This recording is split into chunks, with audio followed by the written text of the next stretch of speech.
কালকে রাত্রে এনসিপির একজন সমন্বয়ক এবং খুবই উল্লেখযোগ্য নেতা আমার সাথে মোটামুটি 5 আগস্টের পরে আগে যোগাযোগ ছিল, কথা বলতাম, তাদের ডাকে আন্দোলনেও গিয়েছি। হাসনাত আব্দুল্লাহ, প্রিয় ভাই হাসনাত আব্দুল্লাহকে আমি এই ভিডিও বাউলের এটা পাঠাইলাম, আর এনসিপির যে বিবৃতি বাউলদের পক্ষে এটা পাঠাইলাম। তখন সে আমার বলতেছে, হুজুর, আমি বলে ফেলতেছে, আমি কখনোই এই বিষয়গুলো বলি না। উনি বলতেছে, হুজুর আমরা হুজুর এনসিপি ইসলামের পক্ষে, ইসলামপন্থী, কিন্তু পশ্চিমাদের কাছে কিংবা বহির্বিশ্বে আমাদেরকে জঙ্গিবাদী মৌলবাদী বোঝানোর জন্য আওয়ামী লীগ কিংবা অনেক গ্রুপ চেষ্টা করতেছে।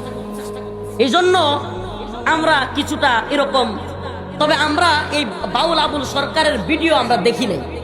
বলতেছে বাউল আবুল সরকারের ভিডিও না দেখাই বিবৃতিটা দিয়ে দিছে। আবুল সরকারের পক্ষে বিবৃতি দেয় নাই, বিবৃতিটা দিছে ওই যে আরো কিছু বাউলকে মারধর করা হয়েছে তাদের পক্ষে। আজকে আবার এই বিবৃতির পাল্টা বিবৃতি দিছে যে আমরা কোনো ধর্মীয় উস্কানি বা ধর্মে আঘাত হানে এই ধরনের কাজের পক্ষে না।